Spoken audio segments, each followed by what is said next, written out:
So hello guys, आज की video में हम देखेंगे क्लासिफिकेशन ऑफ ऑर्गेनिक कंपाउंड्स। हमने अपनी लास्ट वीडियो में समझा था एल्केन, एल्कीन्स और एल्काइंस के बारे में और इनके मेंबर्स देखे थे, इनका जनरल फॉर्मूला देखा था।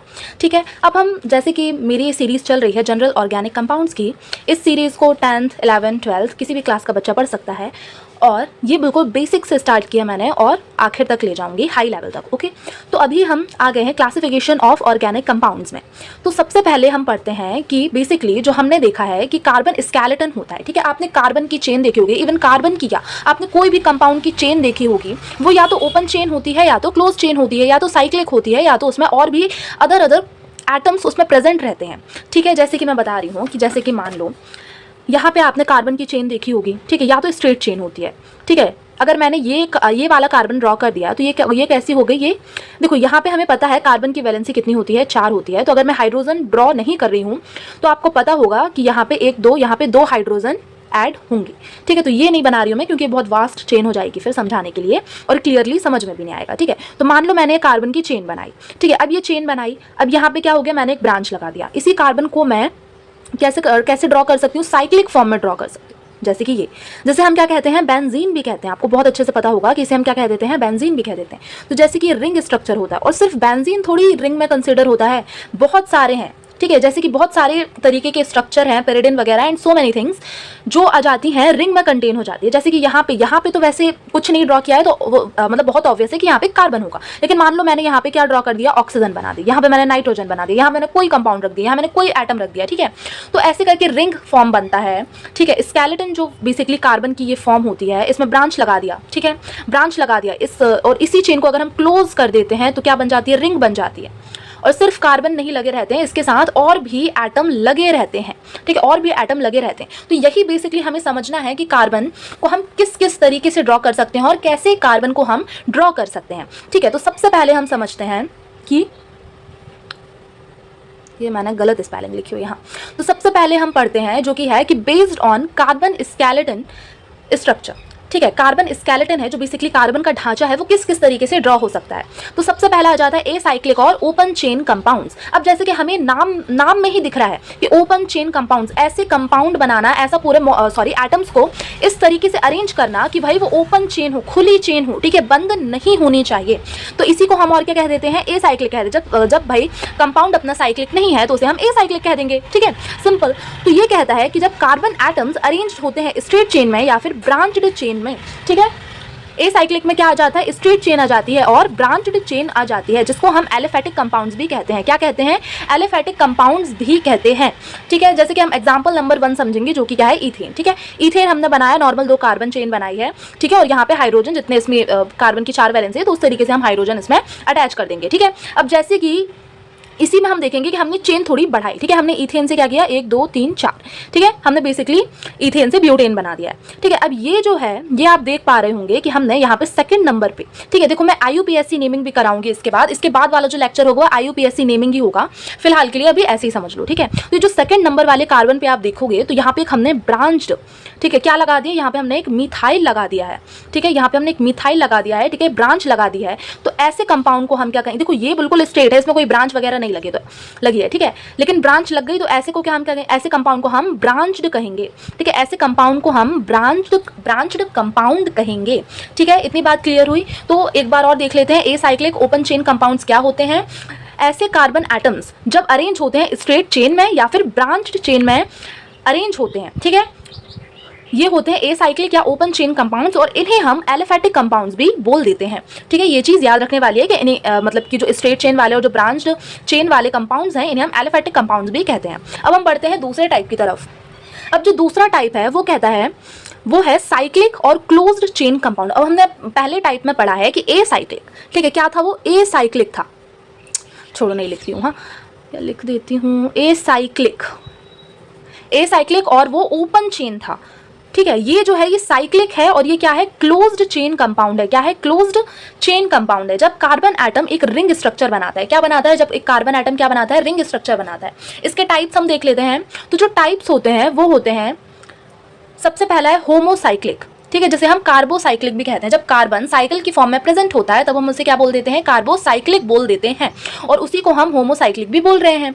ठीक है, तो ये जो है अपना होमोसाइक्लिक टाइप का कंपाउंड ये कहता है कि जब when ring contains carbon atoms only, ठीक है, रिंग जब है वो कार्बन एटम ही कंटेन करती है। मेरे कहने का मतलब ये है कि होमोसाइक्लिक का ये मतलब है कि जब भाई हम क्या बना रहे हों, एक मिनट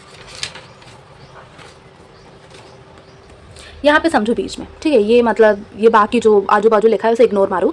ये समझो कि यहाँ पे जब कार्बन जो है ये एक साइकिल की फॉर्म में प्रेजेंट हो, साइकिल मतलब कि क्लोज्ड चेन की फॉर्म में प्रेजेंट हो। जैसे कि हमने एक एग्जांपल लिया था जिसे हम कहते हैं बेंजीन। ठीक है, यहाँ पे क्या है, बीच में ऑल्टरनेट बॉन्ड प्रेजेंट है और ये साइक्लिक है, साइक्लिक ओपन तो नहीं है ना, ये साइक्लिक है। ठीक है, तो इसे हम कह देते हैं, इस तरीके के कंपाउंड्स को हम कह देते हैं साइक्लिक। ठीक है, अब इसमें आ जाता है होमोसाइक्लिक। ठीक है, अब जब ये जो चेन है इसमें अगर सिर्फ कार्बन होते हैं, इसमें क्या होते हैं, अगर इसमें सिर्फ कार्बन है, ठीक है, यहाँ पे एटम्स में सिर्फ कार्बन इंक्लूड है, तो इसको हम कह देते हैं होमोसाइक्लिक।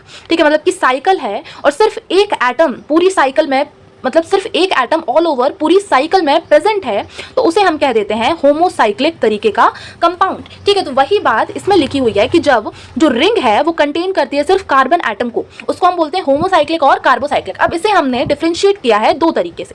ठीक है, सबसे पहला तो है एलिसाइक्लिक और दूसरा है एरोमेटिक कंपाउंड्स। ठीक है, तो एलिसाइक्लिक और एरोमेटिक कंपाउंड्स में डिफरेंट क्या है, मतलब कि डिफरेंशिएट कैसे है, डिफरेंस क्या है वो हम देखते हैं। तो एलिसाइक्लिक जो है जब रिंग कंसिस्ट करती है मोर देन 6 कार्बन्स और लेस देन 6 कार्बन्स। ठीक है, तो एलिसाइक्लिक एक ऐसी साइकिल है जिसमें जो कंपाउंड है वो 6 कार्बन से या तो ज़्यादा, ठीक है, 6 एटम से ज़्यादा एटम कंटेन करेगी या तो 6 एटम से कम एटम कंसिस्ट करेगी अपनी चेन में, लेकिन 6 नहीं होना चाहिए। और एरोमेटिक कंपाउंड ऐसा कंपाउंड हो जाता है जब कंपाउंड 6 कार्बन कंसिस्ट करती है अपनी चेन में और उसमें ऑल्टरनेट डबल बॉन्ड होता है। इसका सबसे अच्छा एग्जांपल क्या है, बेंजीन, जो कि मैंने अभी एग्जांपल दिया था इसका। ठीक है, तो इसका क्या एग्जांपल हो जाता है, बेंजीन। तो एलिसाइक्लिक जब हमारी जो चेन है, ठीक है, मान लो हमारी ये चेन है, इसमें सिर्फ कितना है, इसमें देखो सबसे पहली बात तो हम होमोसाइक्लिक पढ़ रहे हैं तो सिर्फ इसमें सिर्फ कार्बन होंगे। ठीक है, अब अगर ये कार्बन 6 से ज़्यादा होंगे तो ये एलिसाइक्लिक में हम इसे कंसिडर करेंगे, और अगर ये 6 से कम कार्बन होंगे तब हम इसे क्या करेंगे, एलिसाइक्लिक में कंसिडर करेंगे। लेकिन अगर 6 कार्बन ही होंगे तो क्या करेंगे, अगर सिर्फ 6 एटम होंगे तब ये एरोमेटिक कंपाउंड बन जाता है। और एरोमेटिक के साथ एक और कंडीशन इसमें होनी चाहिए कि 6 कार्बन होने चाहिए, साथ साथ ऑल्टरनेट डबल बॉन्ड भी होना चाहिए। अगर ऑल्टरनेट डबल बॉन्ड नहीं होगा तो अब हम इसे एरोमेटिक कंपाउंड में कंसिडर नहीं करेंगे। That's it. ठीक है, इतनी बात समझ में आई। अब हम बढ़ते हैं हेट्रोसाइक्लिक की तरफ।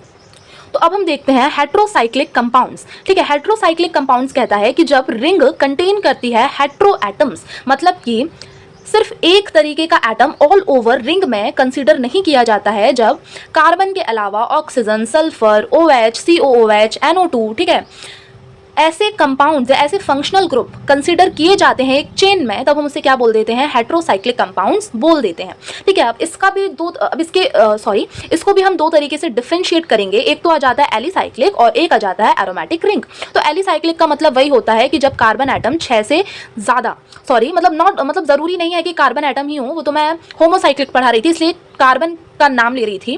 ठीक है, लेकिन हेट्रोसाइक्लिक में कार्बन के अलावा और भी एटम हो सकते हैं, तभी तो इसका नाम क्या है, हेट्रोसाइक्लिक कंपाउंड्स है। ठीक है, अब देखो जब एलिसाइक्लिक क्या है ये हम देखते हैं कि जब 6 एटम से ज़्यादा एटम प्रेजेंट हो एक रिंग में, या तो 6 से कम प्रेजेंट हो, लेकिन 6 नहीं होने चाहिए। ठीक है, 6 नहीं होने चाहिए। और एरोमेटिक होता है कि ना 6 से ज़्यादा ना 6 से ज़्यादा एटम, ना 6 से ज़्यादा एटम, ना ही 6 से कम एटम, मैंने 2 बार बोल दिया, सिर्फ 6 एटम प्रेजेंट होने चाहिए with what, with alternate double bond, with alternate double bond, मतलब एक छोड़े क्या होना चाहिए, डबल बॉन्ड होना चाहिए, एक छोड़े एक डबल बॉन्ड होना चाहिए। ठीक है, जैसे कि हम एलिसाइक्लिक में देखेंगे, एलिलिक कंपाउंड में हम देखेंगे कि सबसे पहले हम देख रहे हैं फ्यूरिन। इसमें देखो इसमें कितने एटम्स हैं, हम गिनेंगे तो 1 2 3 4 और ये 5, 6 है क्या, नहीं है, तो ये क्या हो गया, इसे हम फ्यूरिन कहते हैं। ठीक है, नेमिंग कंपाउंड्स, इनका नेम मतलब आता है तो याद कर लेना। ठीक है, तो ये हो जाता है फ्यूरिन। अब हम देखते हैं थियोस्फेन। जैसे कि इसमें भी अगर हम देखेंगे, इसको काउंट करेंगे तो 6 से ज़्यादा निकलेगा या तो 6 से कम निकलेगा, लेकिन 6 नहीं निकलेगा। क्यों, तभी तो इसे हम एलिलिक कह रहे हैं।